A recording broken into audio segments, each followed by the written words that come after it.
This is the third specification steering committee meeting for the baseline protocol. Welcome everybody. We've got York, we've got Bill, we've got Daniel, we've got Nick and Owen, Arwin, Karen, and Doug.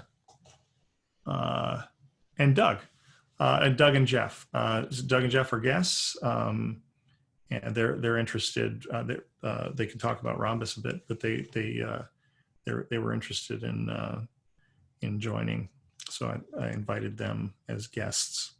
Which I think obviously we need a more formal rule later on. Hopefully that's one of the agenda items for today about how we operate as an SSC.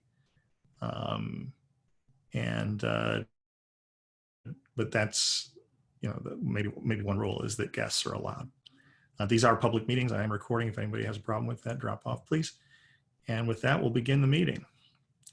I'm going to share my screen, as I like to do. And here we have the agenda. So in case, so projects review and some initial prioritization, and then review SSC draft governance. So we had that action item to do. I think Daniel, among others, we're going to take a crack at that, and we can discuss where we're at that. I would be overwhelmingly surprised and amazed if we had a draft complete at this point, or even ready for straw manning. But if we do, that's great. If we don't, we can turn up the heat on that for next time. Just so you know, the TSC voted to go to 2 weeks from now for the next meeting. So that's we could probably do the same thing for this. And that's that. Do we have any other agenda items that folks want to bring up?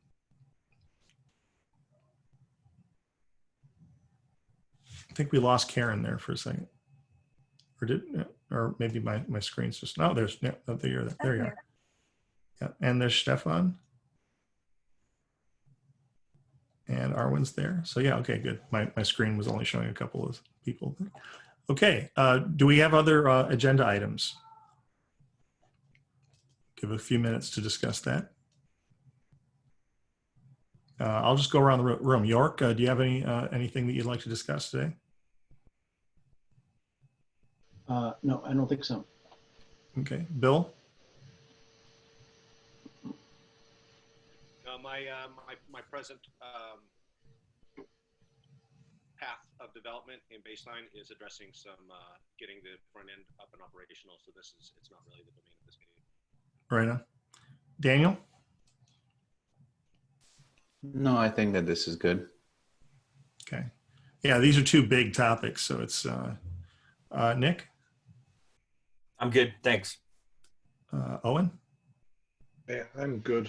I mean, we're having a good discussion about messaging on the Slack, but at some point I'd like to move it into the specification, into the GitHub ethics. I want to make sure we're all aligned first, but that's it. Depending on it being for this or not. Arwin?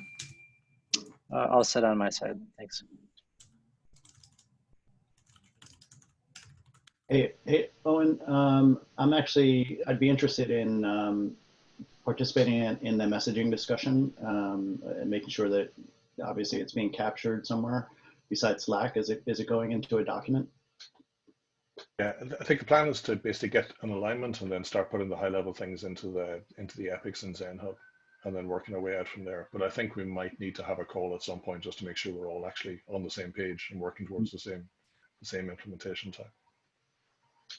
So if you're happy to participate, York, I'll invite you to the call when we have one. Yeah, that'd be great. And let me PSA something from the previous meeting on the TSC. We came up with this protocol, loose protocol for this, and that is we can create projects all we want in ZenHub. ZenHub projects, in other words, these projects, high level, like healthcare opportunities, TSC and maintainer governance and stuff, we can do those with impunity because they don't show up in the issues. They don't clutter up the GitHub repo. epics underneath them do. They become issues with an epic label in GitHub standard.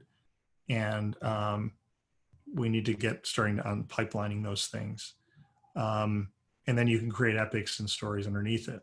So everybody here should, anybody on the SSC, and this is part of being on the SSC, is you should have access to create these and edit them. And so if anyone does not, let me know, because we are debugging user permissioning.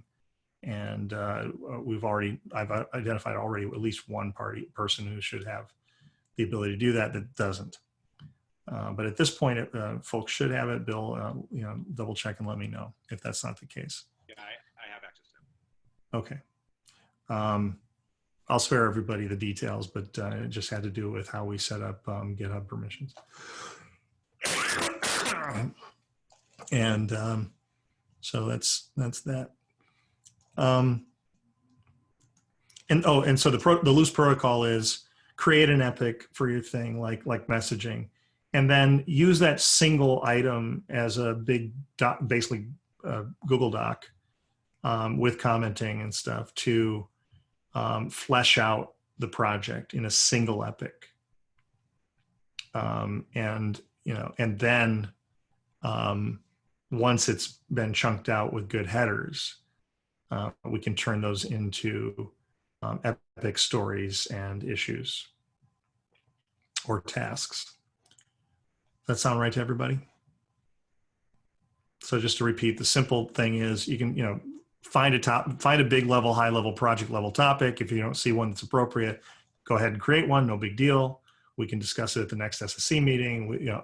Ultimately these SSC meetings will be, one of the features of them will be a segment of just kind of going through and looking at the big topics and going, should we be highlighting this one or that one, in this period of time. And that's it. And they would, if you only have one epic underneath it, and that epic is clearly under construction with a bunch of comments going on, and it hasn't kind of, exploded yet into a bunch of real epics, stories, and tasks, then we know that it's still cooking. Seem right? Seem clean? Seem simple? And I guess that's the punchline from the TSC discussion. I wouldn't say that we have, I wouldn't say we have even rough consensus on it, but we discussed the notion of which mess do we want to have? Do we want to have a single repo mess or a multiple repo mess? And I think for now, if I'm reading the tea leaves right, and I'm saying it that way because I don't think I have a right to say that the TSC agreed on this.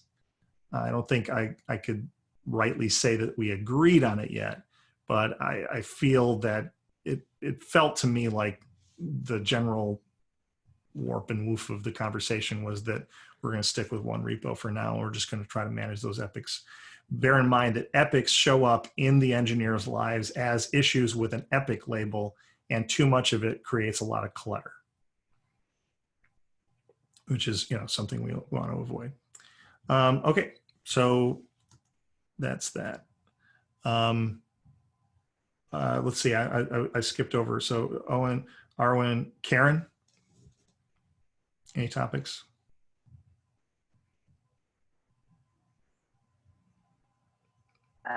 No, none from my side. Got it.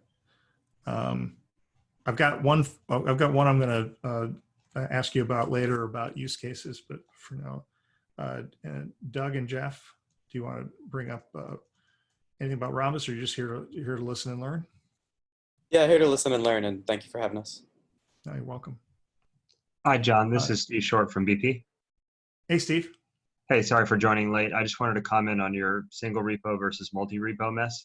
Yes, I have a lot of experience with that. The best case for splitting repos is generally to treat it as a security boundary. So, I mean, aside from clear project splits between repos, if you want to permission things differently, then split it out between repos. If you have generally the same user base amongst code, parts in a repo, then that's where it works best. I think that's well said, and I'm glad we're recording it. We'll memorialize that. I agree, and I think that's probably another reason why we're sticking with one for now. Cool. At least I think we are. Yeah. So, and there may be an update to that after the next TSC meeting. Okay. So, Stefan, anything from your side? Any other agenda items? Yeah, no, I'm good. Thanks.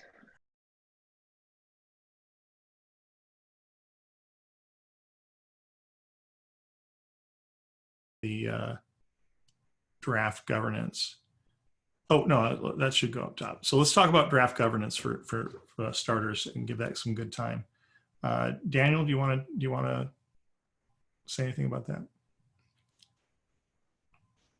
I'm sorry, about the draft governance? Yeah, like we were talking last time about having writing down some rules of the road and some guidelines for how we're going to operate, how you get to be an SSC person, why you'd want to be one, what's the role, we have a nice clean one for TSC. We do not have one for SSC. Sure. So, I'll just take the blame for that one. I think I dropped the ball on that. I wasn't sure if that was, that was something that we're going to be working on. I guess the focus was on the other epics, but I'd be happy to pick that up this week. Yeah, that's all good. And I will take the ultimate blame for that. I didn't push on it. So why don't you and I work on that for next week, and we can promulgate it or we can get it to everybody. Even if we don't have a meeting next week, we can get it to everybody by next week. Does that sound good? Yeah, I think that's good. And I have a couple of ideas. There's some documents that we can jumpstart off of. Does anybody else want to have in on that, or does anybody have a passion about that document?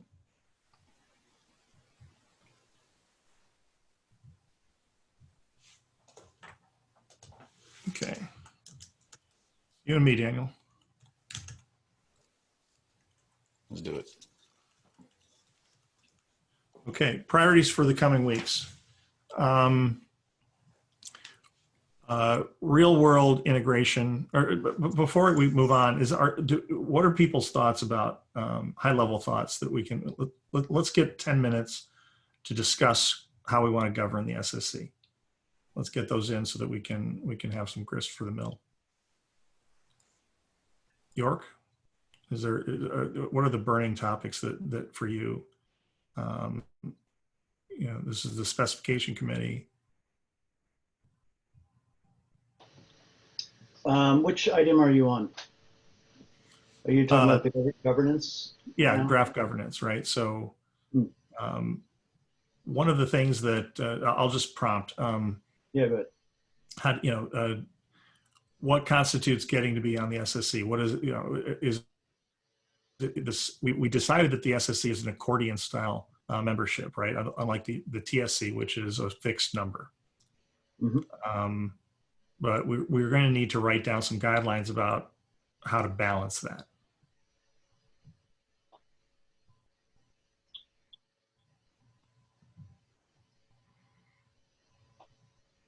Yeah, so, I mean, obviously the people on an SSC, you want people who are contributors, right? Well, not necessarily contributors to the repo. They could be companies that have agendas that they're pushing, right? Yeah, no, I was thinking about it from the other perspective, which is people like to be named on things, right? And they often, want to get named on things, but actually not contribute. So that was sort of the point that I was making. Like, there's got to be some minimum bar of like why. Yeah. So there's there needs to be a standard of participation. Yeah. And if you don't match that standard, then right. And so sort of in line with that, we may make a decision that it's okay that someone joins, but then they're not really contributing, in which case we would want to welcome them to depart. Yep. Yeah, that's right. I think one tangible thing that will make, that makes being on the SSC a thing is you will get a right to, you'll get a user permissioning level, and we're working on this in the TSC, a permission level of at least read access, and that will allow, which is above view, and that allows you to edit and be assigned to epics and that sort of thing. If you don't have that level of permissioning, then you're not actually in the core, and if you're not in the core, then you can't create, edit, or delete issues or epics or projects. Who has view? Is that what's controlled by the GitHub repo permissions? View is, yeah, everybody, that's a public layer. Everybody has view access. Okay, yeah, that's what I thought. So view equates to public. Yes, and then read or write. Write is what all the maintainers yeah, actually, write is what the maintainers have. No, maintain is what the maintainers have. Mm-hmm. Contributors have write, and one of the things we're struggling to do is get a reasonably quick process for people who want to contribute to get write access. Mm. And then read access is, anyway, we're dealing with the permissioning mess right now. That's a different track. We're doing that now. But SSC will have that. If you're on the SSC team, that means that you have a higher level of permissions than the public.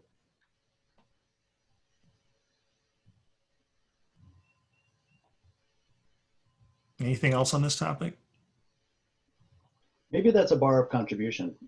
Like, just as like, if you come on to the SSC, that's great, we welcome you, but then we sit and wait for you to request read access, right? If you never request read access, then you're not back, in some ways you're not contributing, right? Yeah. You're no different than the public.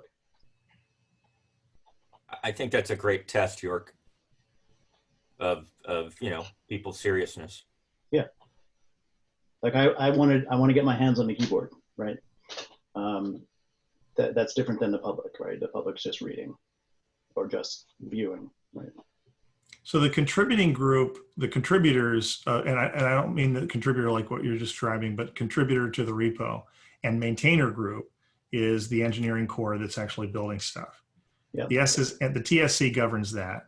The SSC, yep. If you're on the SSC, it means that you're driving an agenda, right? It means you've picked a project or two or some number, and you are like for example, if BP might say, energy, cases in energy, we're going to promote those, we're going to drive them, we're going to see them happen, we're going to incentivize them where that's possible.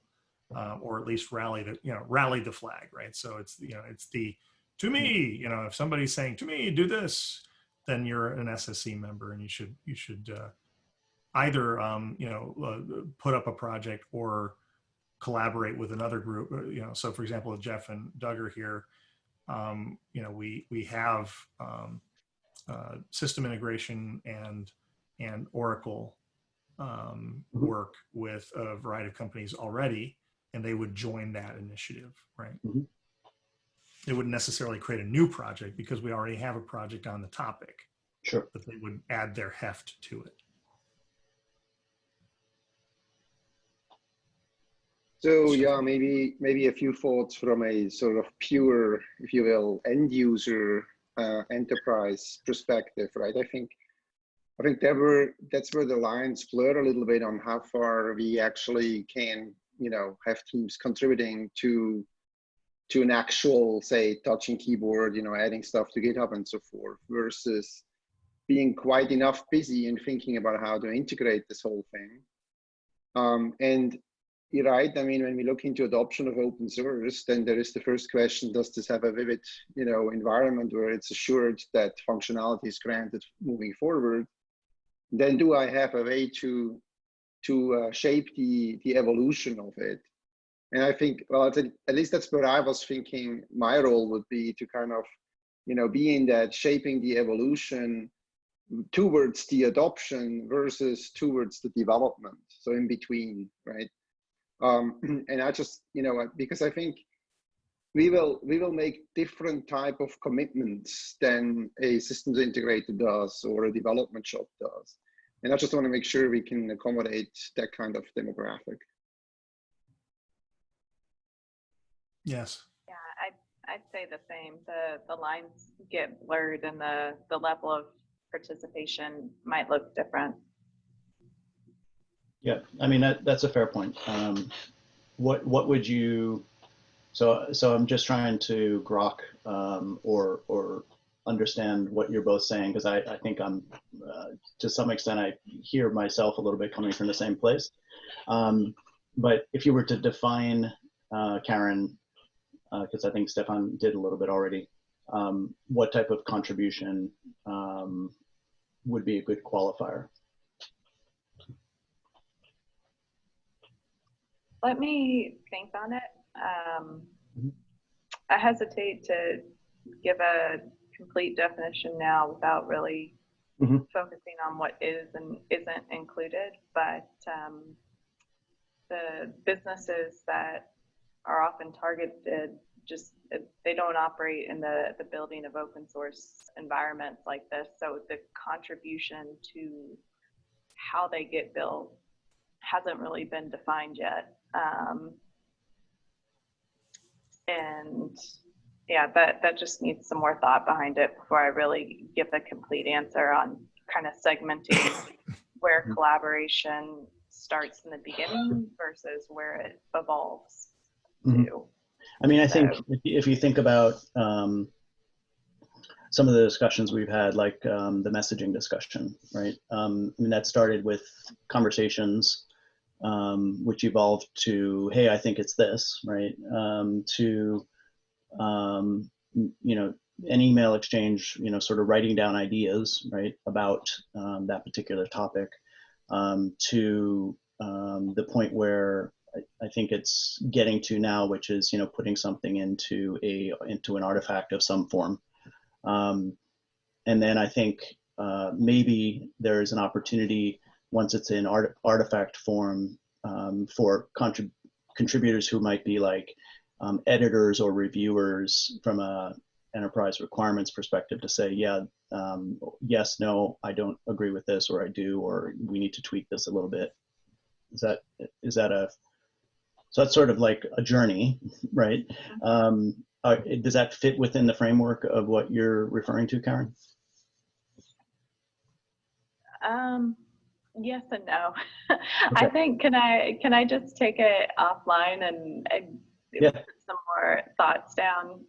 Because it is, I mean, even the position I'm in now on the team, there's things that, you know, I really have to validate within the responsibility that I do have to take back internally, that I make sure I'm relaying the right information, and also, you know, respecting the fact that we are working on some things that we wouldn't discuss yet, basically.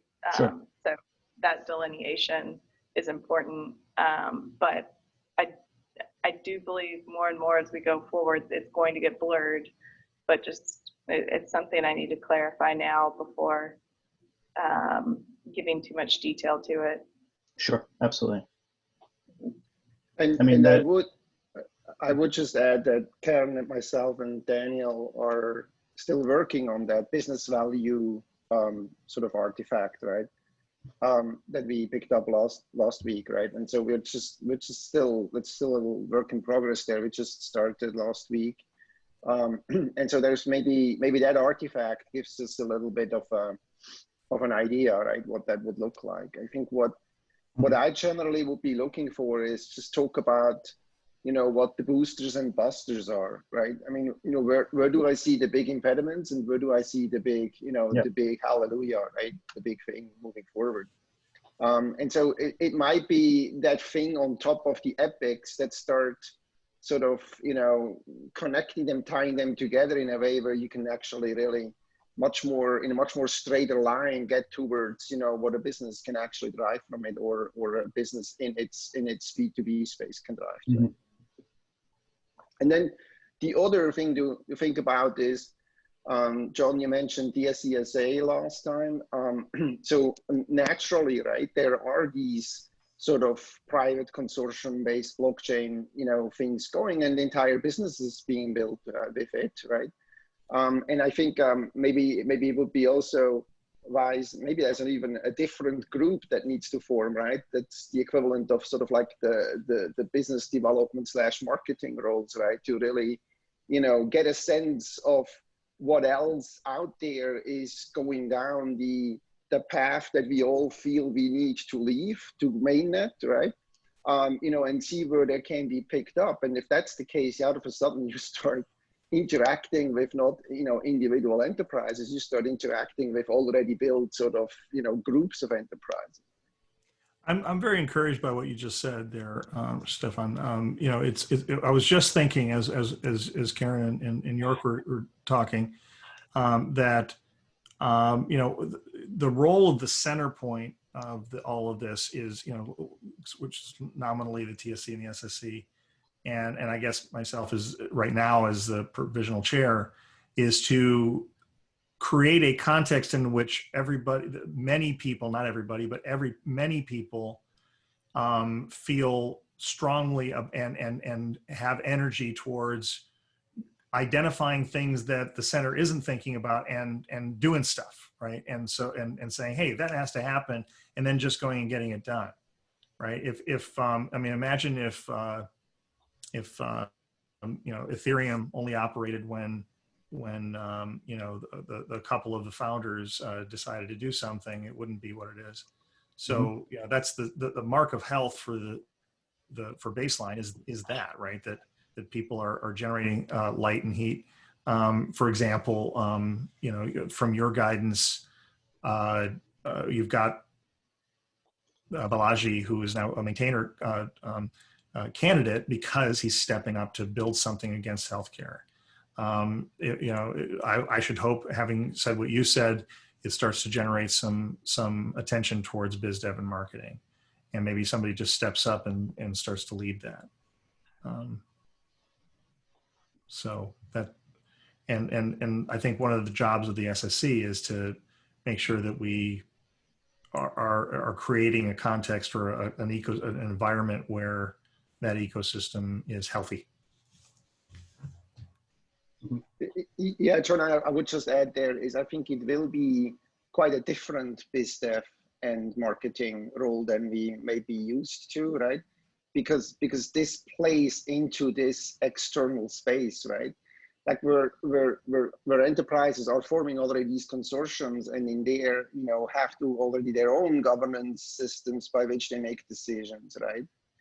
And so I think, as I said, I don't know what the answers are. I just feel there is something new there in the way you bootstrap this, because this is not open source that then goes into an enterprise. This is open source that then goes between enterprises, right? And that just has a wonderful but challenging different dynamics, right? So.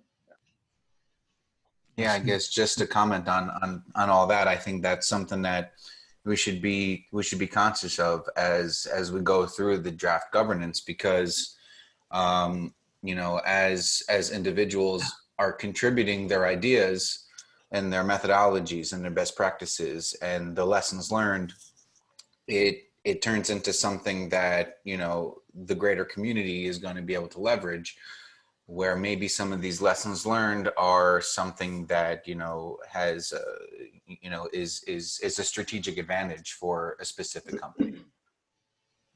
So I definitely can respect that viewpoint.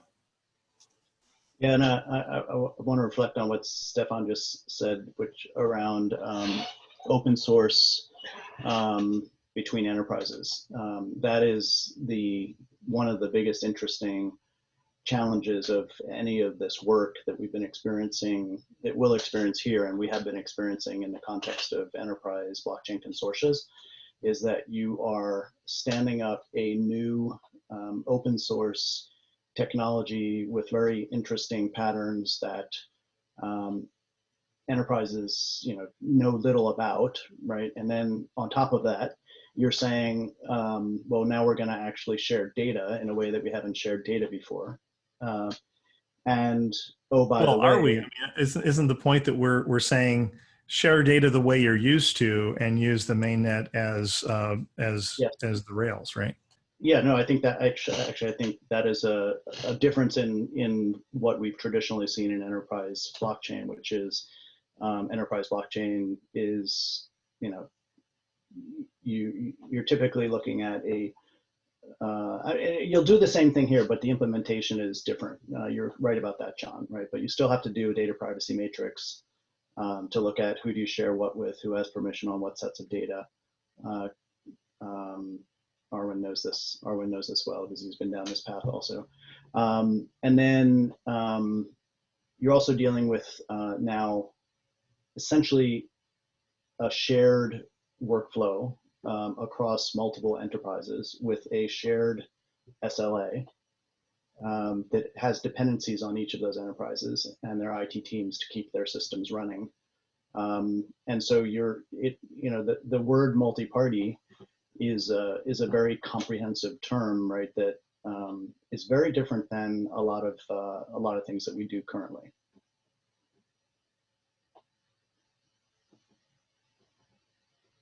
One point I'd like to surface here is that if we're thinking about the— And Bill, we can hardly hear you, by the way. Okay. Yeah, you're very faint. Is this any better?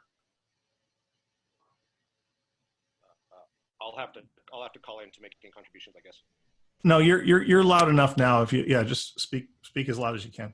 So if we're thinking of the organization as the top layer of the stack, and we have the specification steering committee in the middle and the technical specification committee below, we're looking for some way to take the organization's guidance for the specification steering committee to provide guidance for the technical steering committee.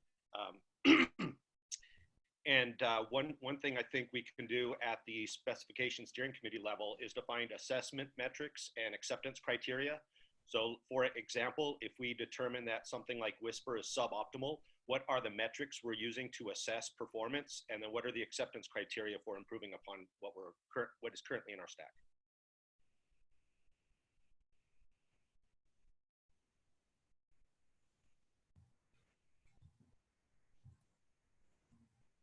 So we're looking to contribute specifically along the ZK assessment criteria and the ability to improve upon some of the components of the ZK layer. But to do that, we need some acceptance assessment metrics and acceptance criteria. Yeah, and this once again speaks to the hopefully the role of this community to raise the heat level on things like Socrates and other components becoming production ready rather than research, right? Correct.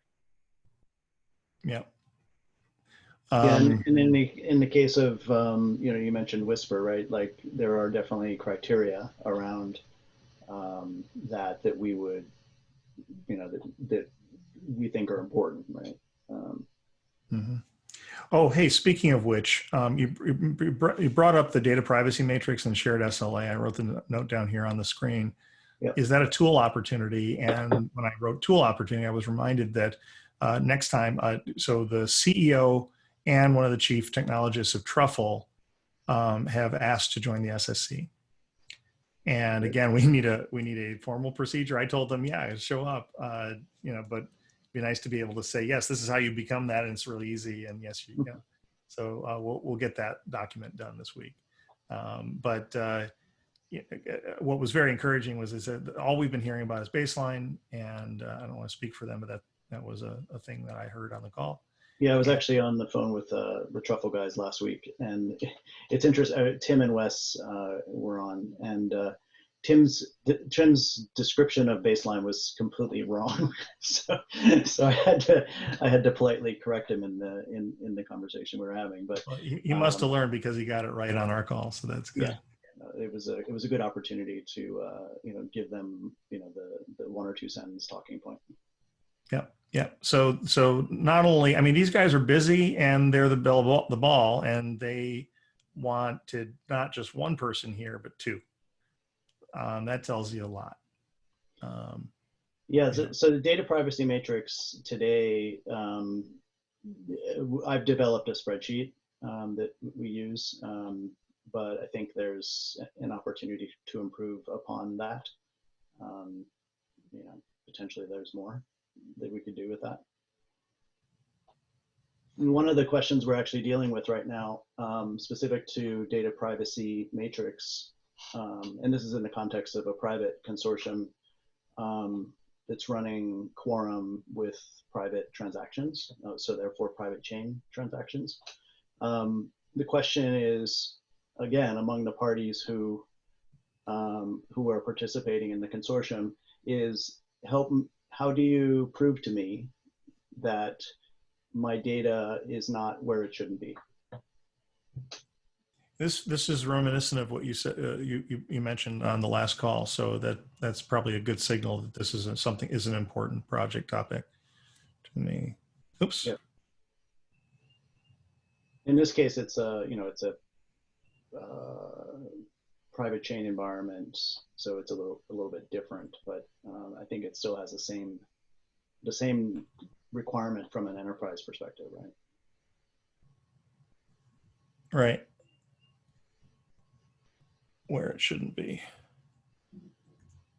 So another thought that just goes through my head as I'm listening to you guys is maybe back to Bill as well. There is somewhere this functional, non-functional kind of divide, and it's always funny. Like we always say, you know, the upper layers non-functional or functional becomes the upper layers non-functional becomes the under layers functional, right?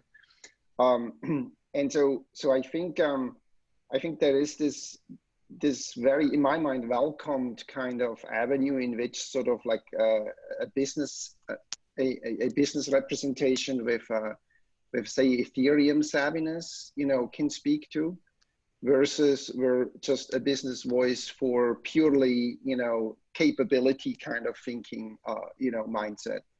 And I think it's translating from these, you know, upper layers to sort of requirements or assessment criteria, right, for a decision to be made in the layer below.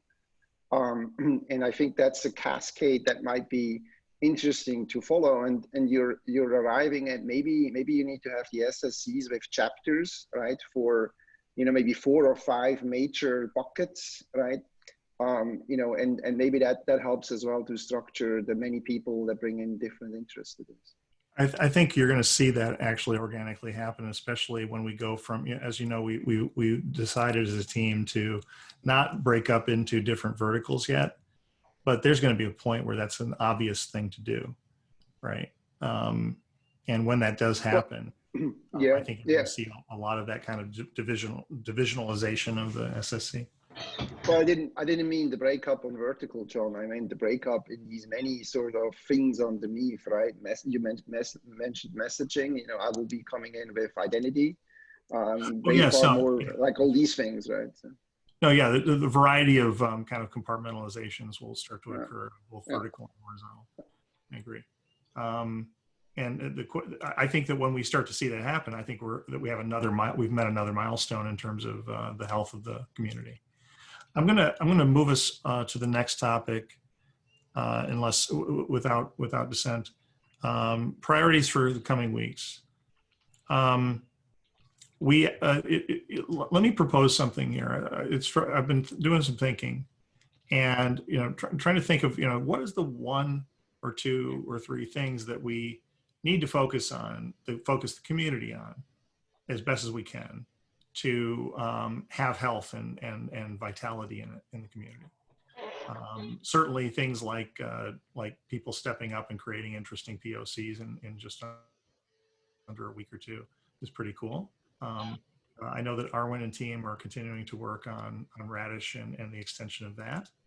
That's pretty cool. But you know, when you net it all out, in the next couple of weeks, we really want to, and fortunately, companies like you know, Unibright and Chainlink and others are on this already, and Daniel's team as well, Envision, real world integrations. We've got to see somebody do more than just you know, an onboard Mongo database to an onboard Mongo database. So there are some big names that we're meeting with this week that we're hopeful will join. the SSC as well in this space, and multiple ones, not just one. And so I'm hopeful that and that we can, as I think was brought up earlier, as we do some marketing, and that marketing is heavily about evangelism to leaders and influencers, that we will wind up with the first thing that we really need is to be able to show, to announce, hey, these two things integrated on this POC in this way. And that the second thing that we need to really get focused on is the spec doc, a living, so there's a document in the docs site, docs.baseline-protocol.org. There's a section called specification or standards. And in that, it's kind of just a shell right now. So getting heavily to work on the specification is definitely, that is the nature of, that is exactly what this team is called, Specification Steering Committee. So getting that living doc started and starting to say, okay, it needs to have this, must have that, shall not have that. Those two things seem to me to be the highest priority items at a very high level. And then the third and fourth are use cases, like the one, we identified 2 or 3 things that we didn't do in the POC, for the Radish 34 POC, that are logically things that ought to be in the spec. And so the more we can do that kind of mental work of saying, well, what if we applied it to this? Well, it would need this and this and this. Are any of those missing in the current implementation, even if that implementation needs some work? Yeah, this one and this one are not in there. Now we've added to the spec. And in a way, that spec becomes an MRD, or a marketing requirements document, as we used to call them. And only then does heavy work on abstraction and generalization into a true baseline reference implementation make sense. So the 3 on top, I would say, are multi-threaded, and that while there won't be no work on abstraction and generalization, the main thrust of that work comes as the other 3 mature. This is my straw man. I present it to you. Please discuss. I guess if I could just add, it's not 100% with what you were just talking about, John, but it's similar to, I just added the pull request number 96 for the NFR questionnaire. I guess it's not the must need, but it's a series of questions that you can use as kind of a jumping board. It'd be great to get everyone's opinion on that. So I guess once that's merged to master, right, everyone's going to have the opportunity to edit it, change it, or do anything like that. Yeah, I see that you're writing the functional side, right? So I'm just taking a look at the NFR side. It'd be great to get the functional side in there as well. It's not in the specifications document, but it's just under the docs. Right on. Yeah, I think it's probably time that we can start. Well, actually, that's a question. Do we want to use the living, the docs folder in the repo when you merge it goes into the docs website through Gitbook. So we could, anybody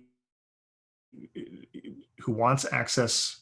If anybody wants Gitbook access because of the way it works, I want to make sure you're well trained on it and know the rules of the road, because you can do damage by accident with that access. But if you want to have direct access through Gitbook, we can talk about that.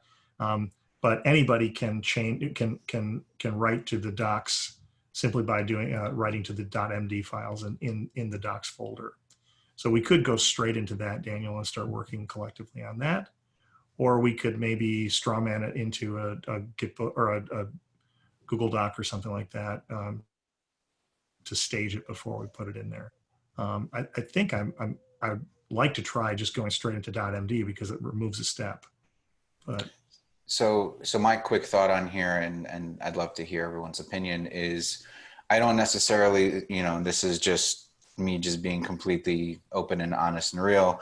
I don't want to say that whatever I merged over here into the repo is a representation of everyone's thoughts that's sitting on the SSC, right? So to put it straight to the docs might be missing a step where we can get some really valuable feedback by, you know, just kind of putting into the staging queue, if you will.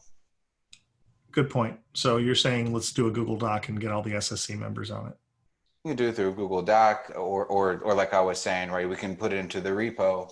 That way we can show kind of, you know, the SSC going back and forth, right? We're making edits and things like that, right? And it's kind of, you know, it's kind of getting everyone involved, everyone getting credit for putting in edits and things like that. Hi, this is Steve Short again. Practices I've followed on open source projects in the past is to associate technical documentation, user documentation, along with, you know, code complete and code review, all part of a card being done. So the definition of done includes documentation, and without that, the code isn't considered done. Code review includes documentation review, and it all goes together in the MD and the code and the merge all at once. That's exactly right. Although in this case, Steve, we're talking about a specification, which changes the rules a little bit, right? Perhaps, yeah. Yeah. So in this case, the spec may have no code at all involved, but we want to be able to say, are these the requirements that we're prioritizing?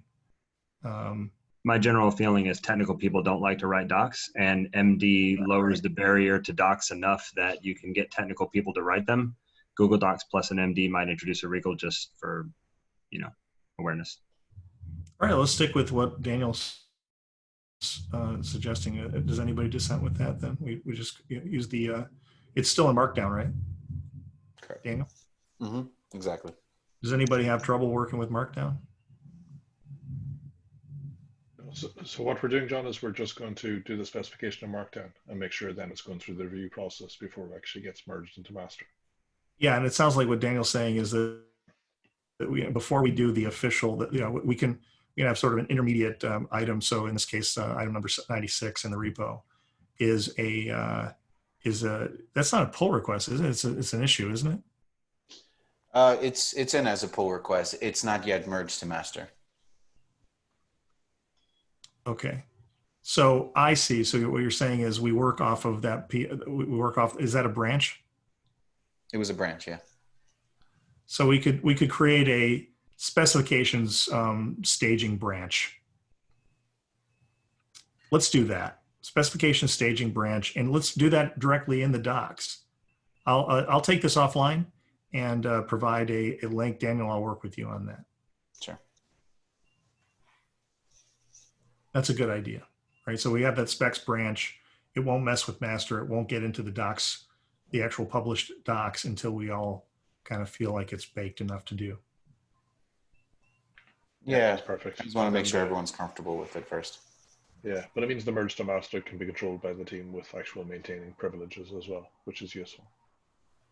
Very well. Any dissent? Okay. We're closing in on the end of the hour. So any other further discussion about that? So I guess what that means is, on a practical basis, is everybody should be focused on encouraging real-world integration, thinking about how they can promote real-world integration. Daniel and I will get you the link you need to start weighing in on specification. Maybe budget yourself a little bit of time this week or next week to get in there and poke around in those docs and make some comments and add your thoughts. Let's start promoting some use cases. As I said, there's a guy working on a healthcare use case right now. Arwen, I thought maybe we could close with Arwen and Karen and Steve as domain experts, as well as in terms of we talked a lot about healthcare last time. Let's talk about what Ernst & Young sees as a as the use case that's cooking up with Radish, and also what we could be thinking about in terms of energy. So for us, we've been focused primarily around the supply chain, which is why also with Paul having a lot of experience in supply chain, we focused Radish around the procurement aspects of that. We are, as EY, taking that further to address beyond POs, invoices, and ultimately settlement, because we do see with this plus tokenization really gives us the building blocks to foster a more DeFi ecosystem. So getting the likes of Maker and others involved, I think, would really be transformative and help push forward Mainnet. I do think as a specifications committee, there's a lot to do there with regards to defining what are the specs for how we actually address settlement and also leverage baseline for that.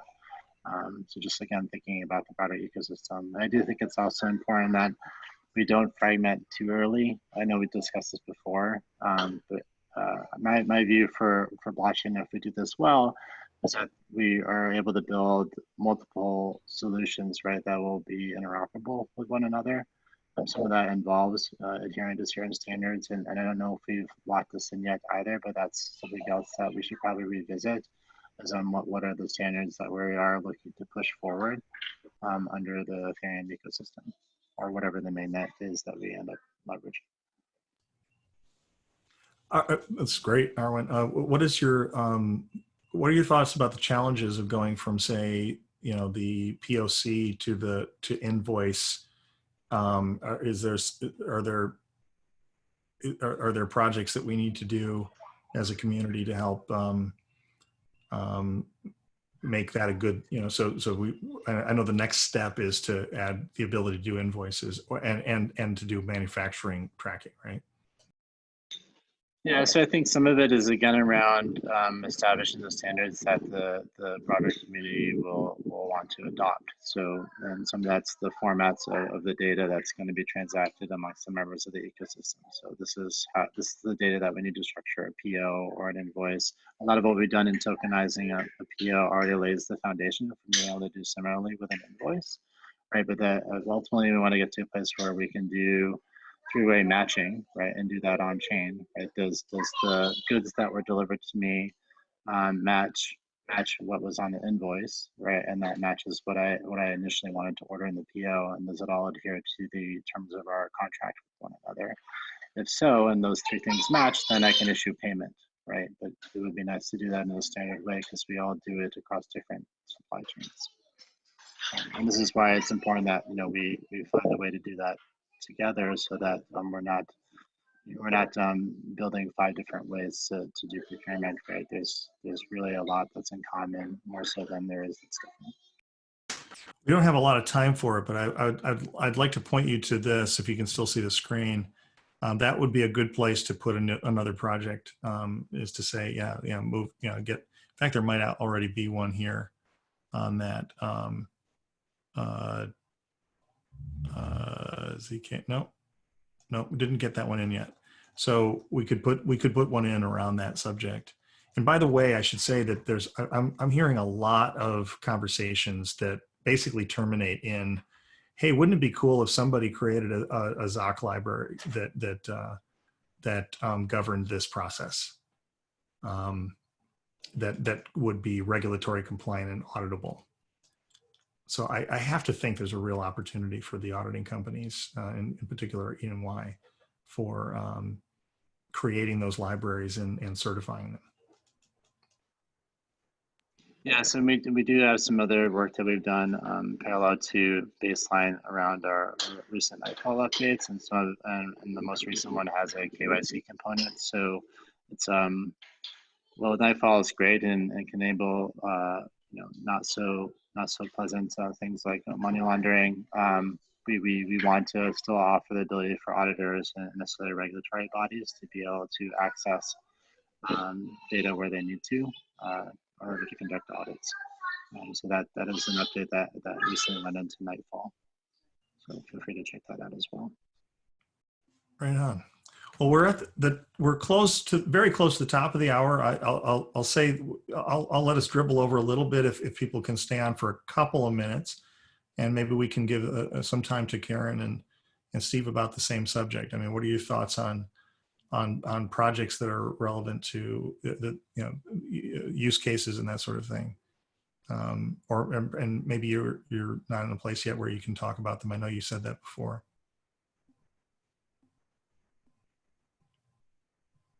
Karen, do you want to go first or me? Sure, I can speak to that. There's certainly a lot in oil and gas that's already out there. I think the traditional supply chain use cases have come up time and time again. There's different consortiums for post-trade processing, particularly we're a part of VACT, which is built on Quorum. So I think it's in the energy transition, there's a lot of opportunity for things that support greener initiatives and lower carbon initiatives out there.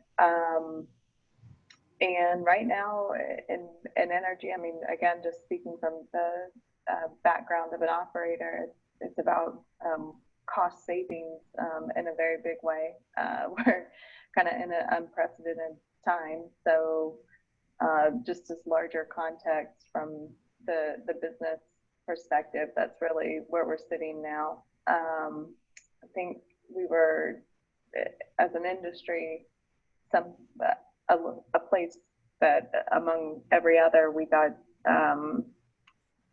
a lot of early education and approaches on just blockchain technology as a whole because of the large opportunity within it. And now it's figuring out what's the step path to move forward, because you can't boil the ocean, but now that there's less ability to, I would say,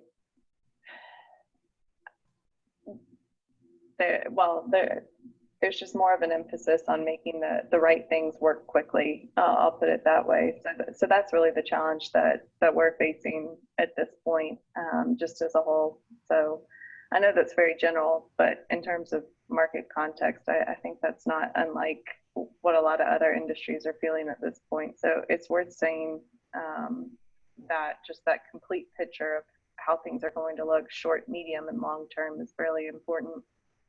I'd love to see, I think it'd be very exciting to find a pattern that says, this is a thing that the energy sector needs to do, or the company A and company B are compelled to do even in these tough times, that involve multiple parties, where not all the parties can know everything about everything all the time in that workflow, yada, yada, yada. It's basically, that looks like a baseline pattern, but that will save money because they're compelled to do it anyway, and this would be less expensive way to do it. Mm-hmm. That would be exciting. Right, exactly, I agree. Steve, you want to have the last word there? I know you had some thoughts. Thank you. So I'm sort of in the bowels of IT. I'm not in a business-facing function where I'm in IT-facing functions, and we're exploring opportunities about assurance of data between IT teams, particularly off towards audit type actions. So as in when EY or another auditor comes to audit our activities, how we could provide baseline assurance of what we're doing without having just to spend hours and hours and hours of pulling logs and screenshots and such. So sort of building this into the DNA of all of our IT processes back and forth between IT teams. Well, that sounds pretty exciting. And more proof that my old line still holds, which is every line of code is a business decision, and every business decision that doesn't understand the code is probably a bad one. I agree with that. So, and with that, I guess if there's nothing else, we can adjourn. We'll come back 2 weeks. Is that okay for everybody, or does anybody strongly feel like we need to go next week?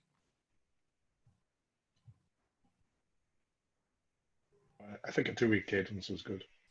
Very well. We'll do that. And I will endeavor to get with folks one-on-one and maybe in small groups. Let's try to keep the momentum going, even if we're not meeting.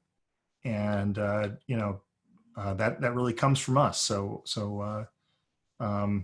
you know, get out there, get on Slack, tell people, hey, what if we did this? What if we did that? You know, let's see if we can get some focus on these projects. And if everybody could look at the projects and start to help prune and tune those this week, that would be awesome. And I'll put out a note about that.